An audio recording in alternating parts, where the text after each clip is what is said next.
샬롬, 복된 주일을 맞이했습니다. 오늘도 감사하는 마음으로, 기쁜 마음으로 아버지 하나님께 함께 예배드립니다.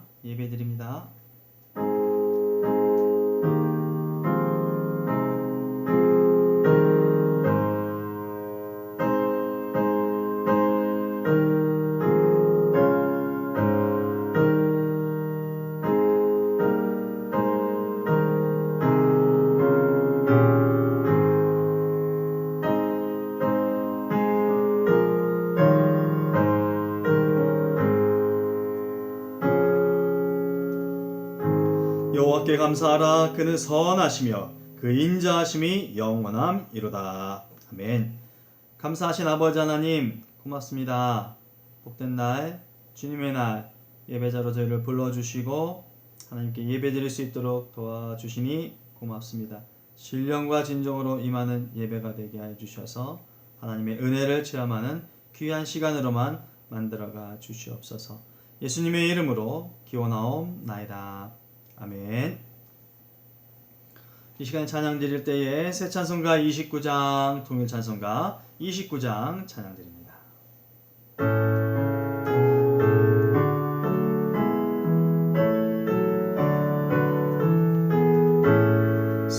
성도여 함께 할렐루야 아멘. 주 찬양하여라 할렐루야 아멘. 주 보좌 앞에서 택하신 은혜를 다 찬송하여라 할렐루야 아멘.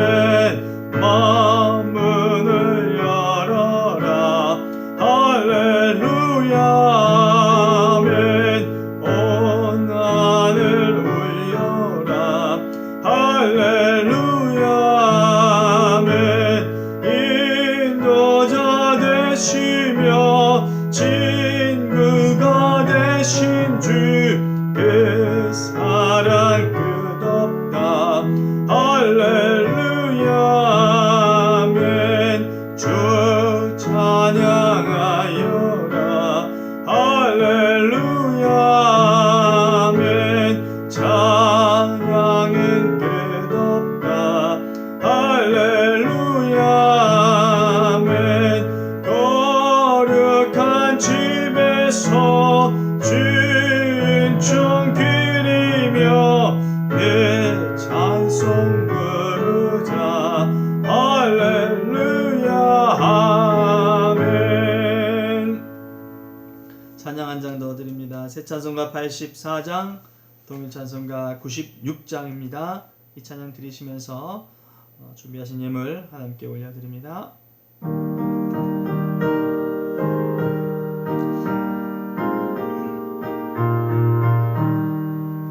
온 세상이 캄캄하여서 잠빛이 없었더니 그 빛나는 영광 나타나 온 세상 비추었네. 영광 영광의 주 영광 영광의 주 밝은 그 빛 내게 비추었네. 영광 영광의 주 영광 영광의 주 이 세상에 비춘 오직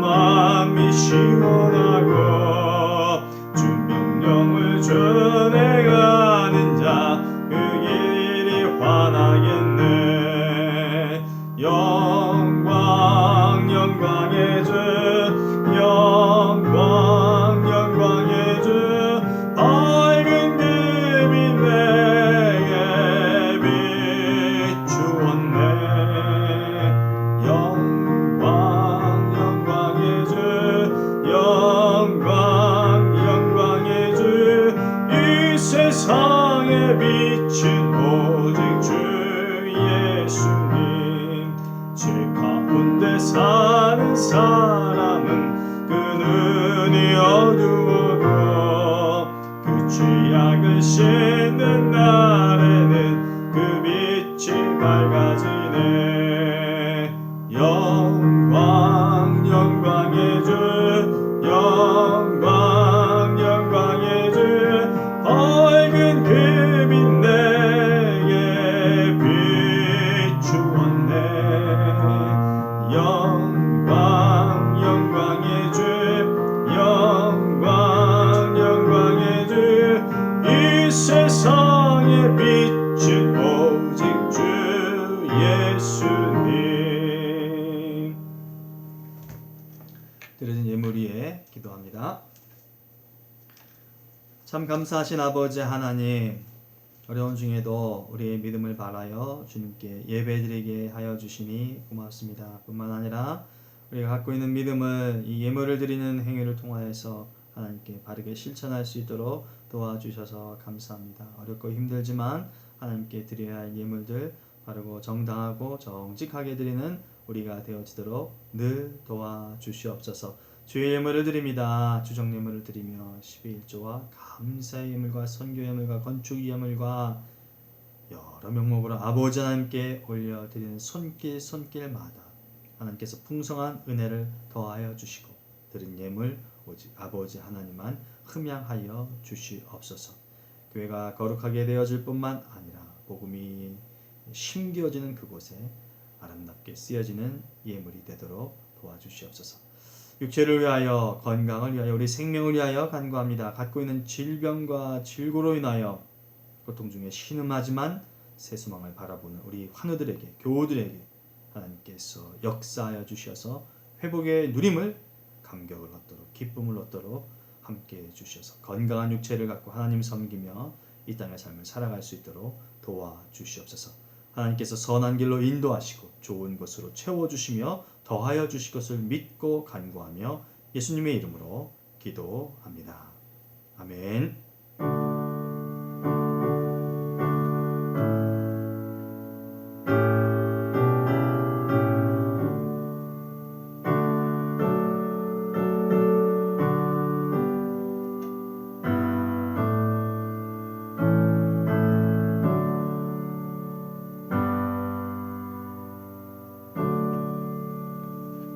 신약성경에 기록된 오늘 우리에게 주신 하나님의 말씀은 누가복음 11장 37절로 41절까지의 말씀입니다. 신약성경 112면이나 113면쯤 되겠습니다. 오늘도 함께 합독하도록 합니다. 예수께서 말씀하실 때에 한 바리새인이 자기와 함께 점심 잡수시기를 청하므로 들어가 앉으셨더니 잡수시기 전에 손 씻지 아니하심을 그 바리새인이 보고 이상히 여기는지라. 주께서 이르시되 너희 바리새인은 지금 잔과 대접의 겉은 깨끗이 하나 너희 속에는 탐욕과 악독이 가득하도다. 어리석은 자들아, 겉을 만드신 이가 속도 만들지 아니하셨느냐. 그러나 그 안에 있는 것으로 구제하라. 그리하면 모든 것이 너희에게 깨끗하리라. 아멘. 하나님의 말씀입니다. 기도합니다. 하나님, 생명의 말씀을 읽었습니다. 늘 간구합니다. 읽은 것을만 그치지 말게 하시고 하나님의 역사하심이 드러나는 삶을 살아갈 수 있도록 말씀 따라 살아가는 우리가 되어지도록 도와주시옵소서. 성령의 능력을 의지하며 주님이 함께 하시길 간구하며 말씀을 선언하고 선포하며 나누는 이 시간 가운데도 하나님께서 주신 좋은 은혜만이 가득하여지도록 주장해 주시옵소서. 예수님의 이름으로 기도합니다. 아멘. 마트의 진열품이 무엇인가를 보면요, 어떤 시기를 지금 지나고 있는가, 이걸 좀 더 쉽게 알 수 있을 것 같습니다. 알 수 있습니다. 그리고 특별히 이 미국이라는 나라가 좀 더 여기에 좀 발빠르게 움직이고 있는 듯해요.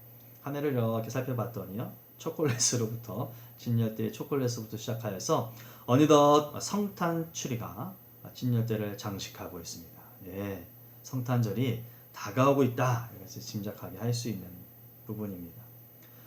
보다 더 큼직하고 보다 더 화려하고 불빛이 찬란한 성탄 트리를 장식하고 싶어, 이런 꿈을 꾸게 됩니다.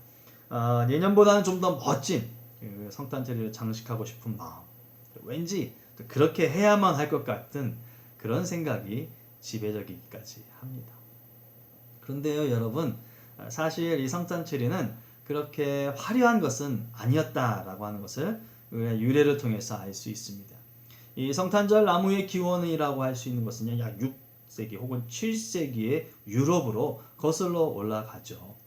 그 당시 사람들은 성탄 전야에 교회 안이나 교회 앞 광장에서 성경의 내용을 소재로 한 일종의 연극놀이를 하곤 했는데요.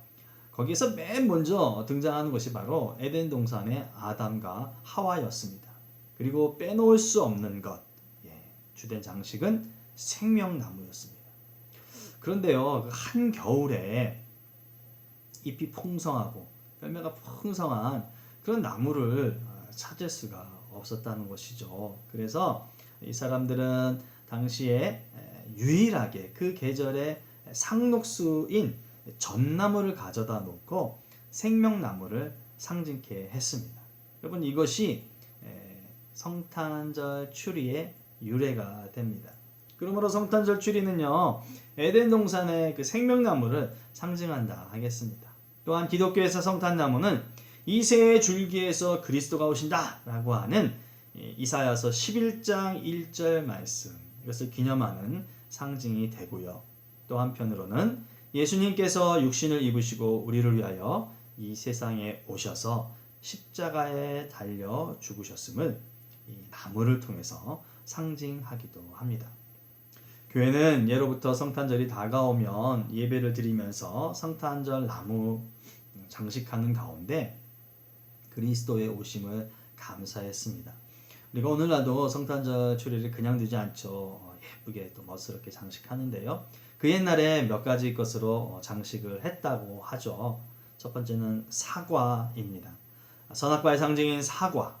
이 사과는 예수님의 죽음을 초래한 우리의 죄를 상징합니다. 그것을 성탄절 나무에 장식했다고 해요. 두 번째는 종이 장미입니다.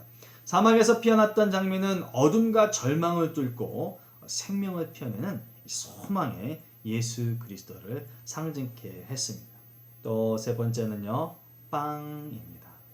빵은 인간에게 생명의 근원이라 할 수 있죠. 바로 이처럼 생명의 양식이 되신 예수 그리스도를 빵을 통하여서 상징했습니다. 그리고 그 후에 더하여진 것이 초입니다. 촛불은 세상의 빛으로 오신 예수 그리스도를 상징합니다. 한 4가지 정도 장식이 있네요. 현대의 것과 비교하면 이것들을 장식품으로 장식했다 할지라도 참 볼품없어 보였을 것 같아요. 그렇죠? 초라한 것, 그렇게 여겨집니다. 그래서 좀 외면하고 싶은 그런 부분이 들게도 하겠어요. 그러나 이 극심한, 극한의 화려함을 추구하기보다 의미를 생각하면서 장식품 하나하나의 뜻이 무엇인가를 생각하면서 성탄절 나무를 장식하고, 그러면서 이 대림절 기간 가운데 예수님 오심을 고대하는 그런 모습을 우리가 가질 수 있었으면 좋겠습니다.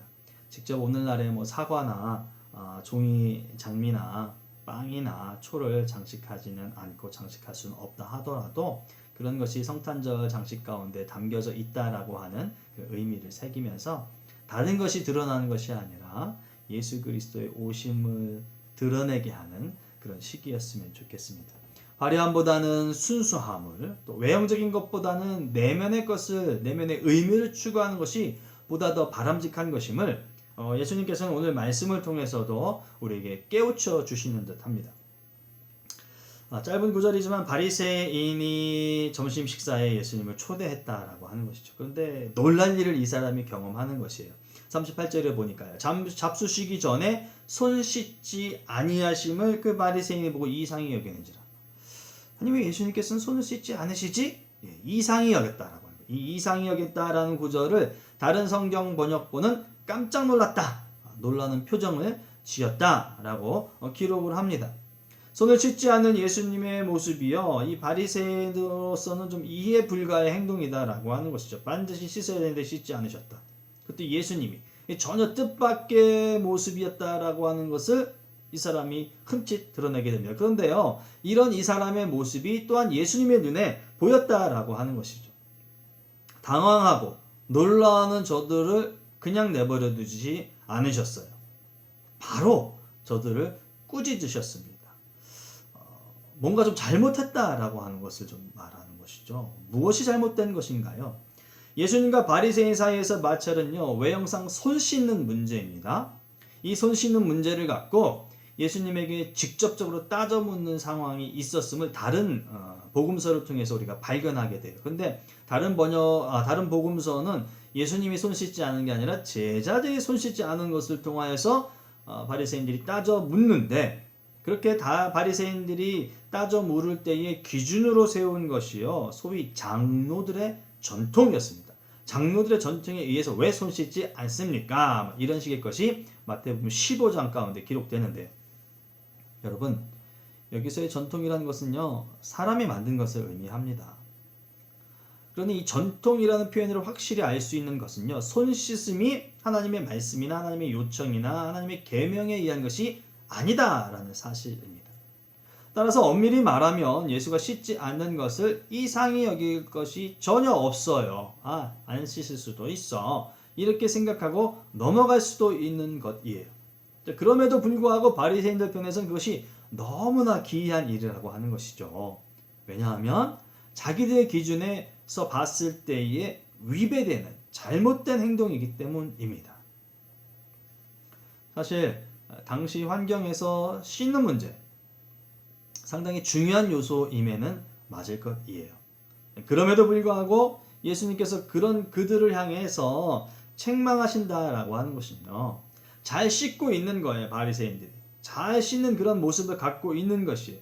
그럼에도 불구하고 그 좋은 것이 전혀 좋게 여겨질 수 없다, 이렇게 판단하신 것이죠.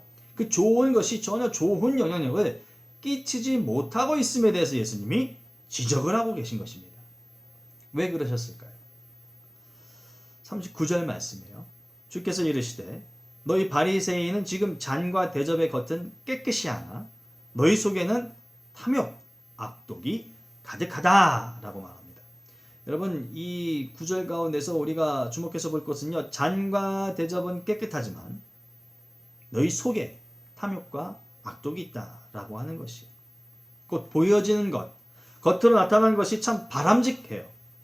좋은 모습이에요. 칭찬받을 만한 모습이에요. 근데 그 내면에 이루고 있는 것마저도 그렇게 좋은 것이고 칭찬받을 만한 그런 선함이 깃들어져 있느냐라고 봤을 때 예수님은 아니다 라고 하는 것이죠. 너희 바리새인들은 그렇지 않다. 속이 좋지 않아도 겉은 깨끗하게만 하려고 하는 너희들이다 라는 것에 대해서, 그 나쁨에 대해서, 내면의 나쁨에 대해서 책망하신다는 것입니다. 당시 바리새인들의 전형적인 모습을 알려주는 말씀이 누가복음 18장에 기록되어 있습니다. 이렇게 기록하죠. 11절 말씀이요. 바리새인은 서서 따로 기도하여 이르되 하나님이여 나는 다른 사람들 곧 토색, 불의, 간음하는 자들과 같이 아니하고 이 세리와도 같이 아니함을 감사하나이다. 나는 일에 2번씩 금식하고 또 소득에 11조를 드립니다. 여러분, 이 사람들의 관심이 무엇처럼 여겨지십니까? 본래 말씀의 의미보다는요, 그것을 나타내는 행위, 겉으로 보여지는 것, 내가 어떻게 보일까, 나를 어떻게 보이게 할까, 다른 사람이 나를 어떻게 볼까에 좀 더 큰 목적이 있었다라고 하는 것이죠. 그래서 내면의 의도와 그것에 따른 결과로서의 행위가 바깥으로 나오는 것이 아니라 내면과 전혀 상관없이 그저 겉으로 보여지는 것만, 내 행동만 바르면 된다라고 하는 것이죠. 이것 때문에 책망을 듣게 되는 것입니다. 외형주의, 형식주의, 이기주의, 이런 것들이라고 말할 수 있는 것이죠. 그런데요, 오늘 살아가는 우리 가운데 이런 모습에서 저나 여러분들이 모두가 다 자유할 수 있냐라고 하는 것이죠. 정말 우리의 일거수일투족 하나하나가 내면의 진실됨과 내면의 참됨으로부터 나온 그 모든 외형적인 것인가? 라는 것이에요. 사람들에겐요, 누구나 타고난 자기만의 고유한 무엇인가가 있습니다. 어떤 학자는 그것을 기질이다 라고 말을 합니다. 이 기질은 여러 훈련, 교육 등이 가미되어서요, 또 성격으로 나타납니다. 그리고 이것이 대인과의 관계 속에서 표현되어질 때에 저마다 지니는 그 인격으로 나타나게 되는 것이죠. 히포크라테스의 말을 빌면 사람에게는 4가지 기질이 있다고 하죠. 다혈질, 담즙질, 우울질, 점액질 이런 것들이 사람 가운데 있대요. 보통의 사람들은 그것에 대해서 깊이 생각하진 않지만 연구한 결과 그런 것들이 있다고 말을 합니다. 심리학자인 칼 융은요, 인간에게 16가지의 성격 유형이 있다라고 말을 해요. 그렇게 주장을 합니다. 여러분, 이 속에는요, 장점과 단점이 함께 공존합니다. 거의 무엇이든 그렇지 않나 싶습니다. 좋은 것이 있으면 좀 나쁜 것도 있기 마련이죠. 뭐가 좋고 뭐가 나쁘다 라고 이렇게 말하기 어렵습니다. 딱히 난 이런 유의 사람이야, 난 이런 기질의 사람이야, 나는 이런 성격의 사람이야, 이런 유형의 사람이야 라고 단정짓기도 참 쉽지 않습니다. 대개의 경우 어느 한 가지의 기질을 소유한 것이 아니기 때문에 그래요. 어느 한 가지의 성격을 갖고 있는 것이 아니기 때문에 그렇습니다. 여러 가지 것들 중에서 유난히 어느 하나가 독특하게 강하게 나타나는 것이에요. 여러 가지 것들 중에서 유난히 2-3개의 것이 뭉뚱그러져 가지고 나를 표현할 수 있는 그런 사람이 되어지기 때문에, 그런 쪽에 가까운 사람으로 나타나지기 때문입니다. 그런데요, 중요한 것은 그런 사람으로 나타나지냐, 이런 사람으로 나타나냐, 이런 게 아니라 누구나에게 있는 그 어떤 것이요, 악 영향을 끼치는데 사용될 수 있다는 것입니다. 그러니까 내 안에 있는 그 어떤 기질이, 내 안에 있는 어떤 성격의 유형이, 내 안에 있는 단점이나 내 안에 있는 장점이, 그 어떤 것이 악 영향을 끼칠 수 있는 그런 근원이 될 수 있다라고 하는 사실, 이것을 우리가 좀 중요하게 여겨야 돼요. 그래서 이렇게 나쁜 영향을 끼치려고 하는 것들을 우리는 좀 최소화하려고 노력을 하죠. 좀 무력화하려고 합니다. 특별히 신앙인들은 더 그렇죠. 선한 영향력, 복음의 영향력을 끼쳐야 되기 때문에 그러하죠. 게다가 그것이요, 또 여러 가지 것들로 표현돼서 종잡을 수 없어, 내가 무엇을 최소화하고 무엇을 무력화시켜야 될지 잘 모르겠어요, 이렇게 판단이 잘 안 설지도 모르는데, 그 근원의 뿌리로 내려가 보면요, 이것은 여러 가지 것이 아니라 사실은 이기심이라는 것입니다. 일상의 많은 드라마나 그 영화의 스토리 소재 가운데 그 정의를 위해서 살인을 일삼는 그런 모습들이 나타나요. 복수를 위해서. 이해는 됩니다만, 그렇다고 해서 살인이 정당화될 수는 없는 것이죠. 오늘 본문 가운데 나와 있는 바리새인들도 또한 마찬가지라고 생각이 되어져요. 그래서 규례를 앞세워서 명분을 내세우지만 전혀 합당하지 않은 자기들만의 것이라는 점이 이기심으로 인해서 여타 다른 사람들은 진리로부터 올곧게 서지 못하게 만드는 그런 일들을 만들 수 있게 된다라고 하는 것이죠.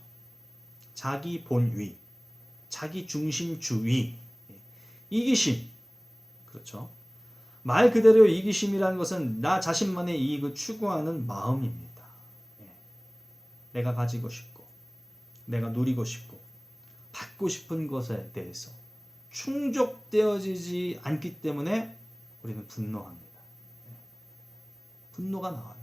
시기하고 불평을 하게 됩니다. 내게 있는 것을 잃게 될까봐, 손해를 보게 될까봐, 내가 인정받지 못하게 될까봐, 나의 기득권이 달아날까 싶기 때문에 우리에게 달려오는 그것들을 느끼게 돼요. 두려움이죠. 두려움이 엄습해 옵니다. 공포가 옵니다. 염려가 옵니다. 열등감이 찾아오게 됩니다. 그러나 이 모든 것은요, 실상 이기심으로부터 출발한다는 것이에요.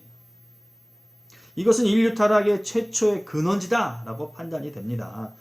뱀의 유혹의 말을 들어보죠. 창세기 3장 5절에요. 너희가 그것을 먹는 날에는 너희 눈이 밝아져 하나님과 같이 되어 선악을 알 줄 하나님이 아십니다. 하나님이 싫어하셨어요. 하나님이 하지 말라고 하셨어요. 하면 안 된다고 하셨어요. 그럼에도 불구하고 지금 그것을 해야 하는 주체는 누구입니까? 나예요. 왜요? 내가 눈이 밝아져야 됩니다. 내가 하나님처럼 되어져야 됩니다. 내가 그것을 경험해야만 하기 때문에 그렇습니다. 이 땅의 악의 다툼도 저마다 일리가 있죠. 이유가 있습니다. 가만히 들여다보면요, 그건 모두가 자기중심적이다라고 하는 것을 배제시킬 수가 없어요. 결국 사탄이 노리는 것은 인간의 이기심입니다. 그 이기심으로부터 발하여서 여러 가지 현상들, 여러 가지 증상이 나타나게 해서 인간을 넘어뜨리게 하려고 하는 것이죠. 하나님과 이웃을 배제하고 오직 나 자신만을 모든 사고와 행동의 중심으로 여겨서요. 그렇게 살아가게끔, 그렇게 인생을 즐기게끔 만들다라고 하는 것이죠. 죄입니다, 여러분. 죄예요. 이 문제가 해결되지 않고서는 정말로 진정한 평안, 진정한 기쁨 우리가 누릴 수가 없습니다.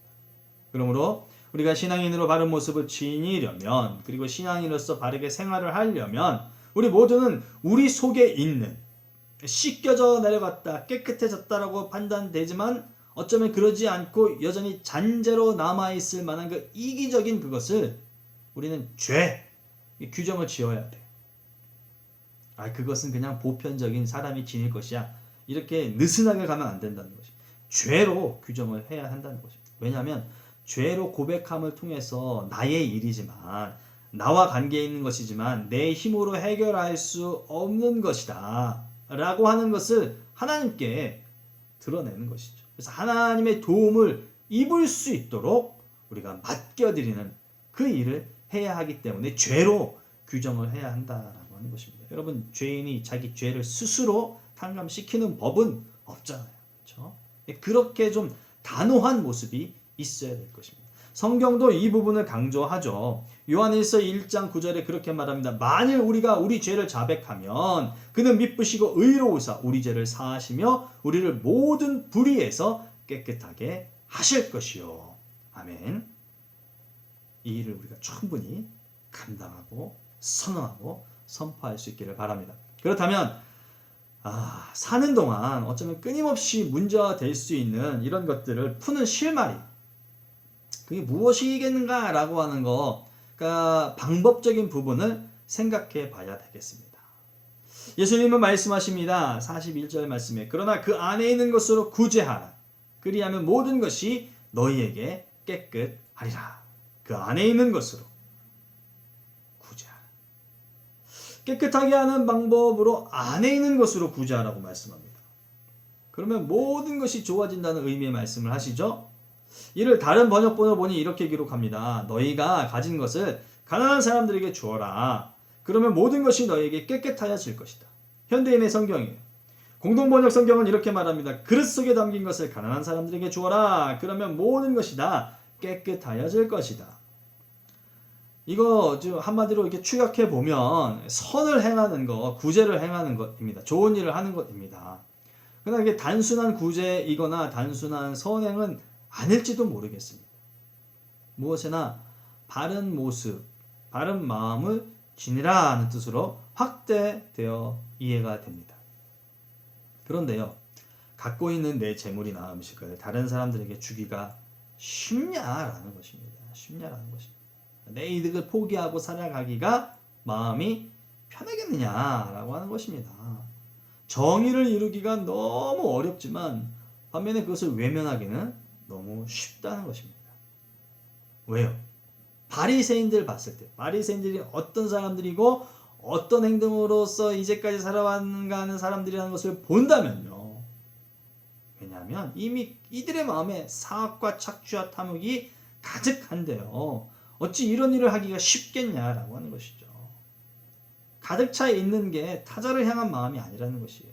내 안에 가득하여 자리 잡고 있는 것은요, 나만을 생각하는 그것이다라고 하는 것이죠. 그런데 이게 어디 저들만의 마음일까요?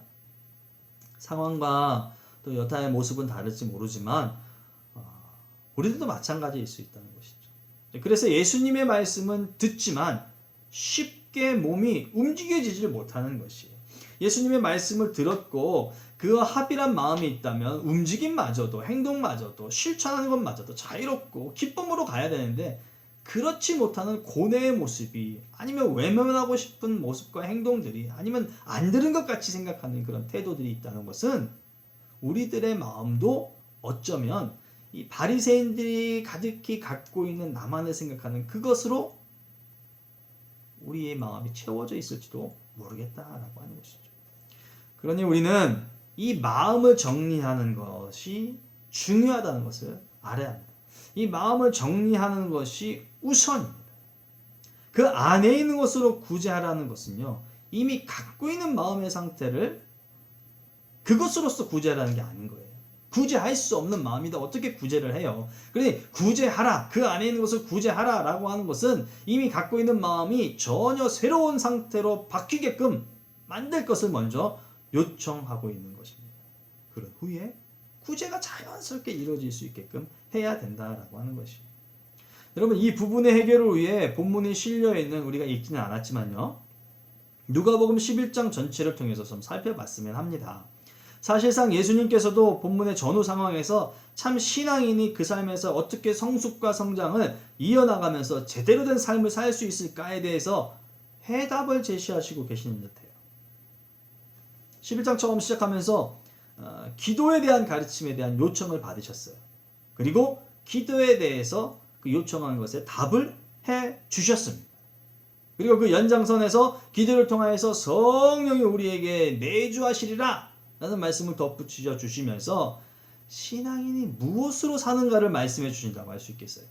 기도하고 성령의 내주하심을 통하여서 신앙인이 살아간다라고 하는 것입니다. 그러면서 28절 즈음에 가면요, 하나님의 말씀을 언급하세요. 그리고 그것을 듣고 지키는 자가 복이 있다라고 말씀을 하셨어요. 기도, 성령, 말씀. 그럼 이 세 가지가 잘 빚어져서 사람을 통해 드러나는 듣고 지킴이 있을 때에 진정한 그리스도인, 건강한 그리스도인, 참 그리스도인이다라고 말씀을 할 수 있다라고 하는 것을 가르쳐주고 계시다라고 하는 것이죠.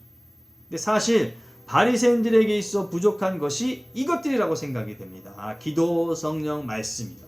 기도하지만 전혀 하나님께 드리는 그 진심의 기도가 아닌 것이죠.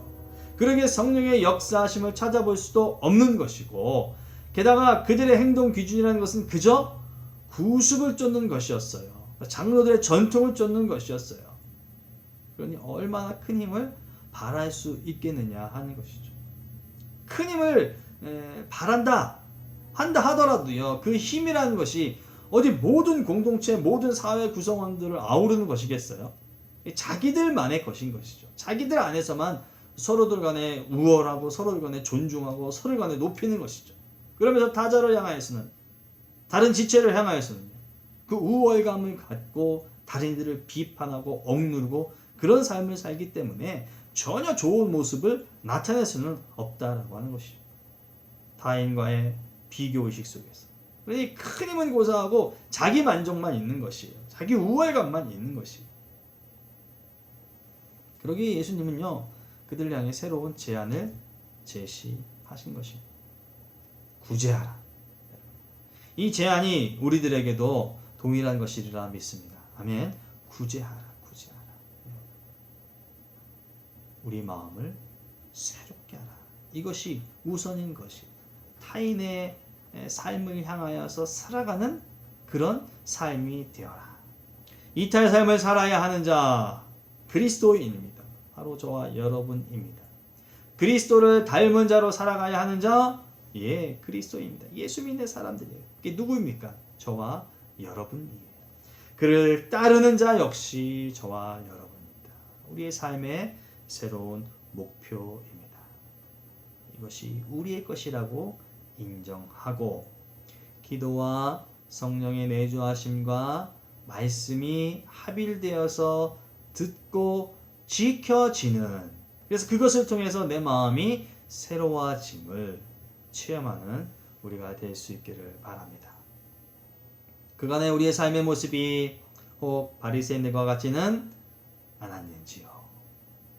스스로를 짓누르고 혹은 상대를 비난하며 억압했던 순간순간이 바리새인들이 갖고 있었던 내면의 것, 그것이 우리에게도 있었기 때문은 아니었을까요? 성령을 의지하며 기도를 통해 스스로를 다잡고 말씀으로 견고하게 다져진 우리의 모습을 기대해 봅니다. 이타의 삶을 주는 방법으로 주신 무기들이 있어요. 방법들이 있어요. 전혀 새로운 것이다 라고 여겨질 만큼 좀 낯선 부분도 없지 않아 있을 것입니다. 아니면 익숙함이 있다 라고 하는 부분도 있을 것이에요. 그러나 그것이 낯설고 그것이 익숙하다 할지라도 내 것이 되는 것이 가장 중요한 것이죠. 기도도 내 것이 되는 것이고요. 성령의 내주하심도 나와 함께 내주하심고요. 말씀도 나에게 주신 말씀으로 듣고 이해하고 실천하는 것이 중요한 것입니다. 내 것화 되었다고 해서 내 뜻이 아님을 여러분 잊지 마세요. 하나님의 뜻, 하나님의 바램, 하나님의 초청이지만 내가 그것을 바르게 행하기를 말씀하고 있는 것입니다. 목표가 달라졌다면 그 방법이 익숙한 것이 아니라도 충분히 해야 할 동기는 부여된 것입니다. 우리에게 동기가 부여된 것이에요. 우리 안에 있는 그것으로 구제하라. 내 안에 있는 그것으로 구제하라. 새로워짐을 요청하시는 주님의 바람을 믿고 간직하면서 이 대림절 기간을 우리가 풍성하게 살아가는 멋들어진 그리스도인, 건강한 그리스도인이 되기를 주님의 이름으로 부탁합니다. 기도합니다. 역사하심이 크신 아버지 하나님, 우리에게 풍성함을 허락하여 주시어서 항상 그리스도인으로서 정당한 삶을 살기를 원하시는 아버지 하나님, 오늘도 말씀을 통하여서 내가 달라져야 할 것을, 내 안의 것이 새로워질 것을 말씀해 주시니 감사합니다.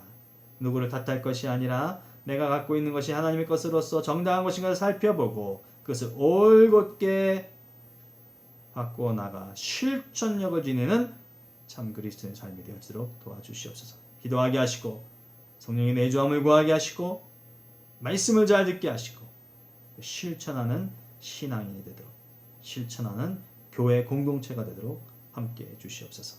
예수님의 이름으로 기도합니다. 아멘. 축도함으로 예배를 마칩니다. 교회의 머리가 되신 우리 주 예수 그리스도의 은혜와 하나님 우리 아버지의 무한하신 사랑과 성령님의 감동감화 교통 인도하심이 우리가 갖고 있는 그것으로 구제하라는 주의 말씀을 생명의 말씀으로 여겨서 구제할 수 있도록 변화된 마음, 신실한 마음, 믿음의 마음, 정직한 마음을 갖기를 간구하며 나가는 종들 가운데, 여종들 가운데 저들의 가정과 자녀와 직장과 사업과 학업 위에 영원토록 함께 하옵시기를 간절히 축원하옵나이다. 아멘.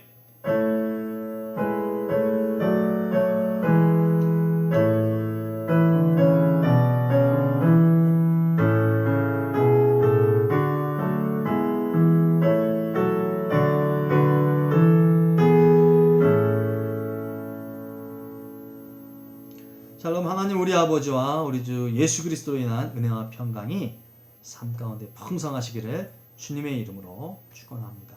대림절 기간 지나시면서 말씀 보시고 기도하시면서 어려운 시기이지만 안전에 유의하시면서 복된 하루하루의 삶이 되시기를 부탁드립니다. 평안하세요. 샬롬.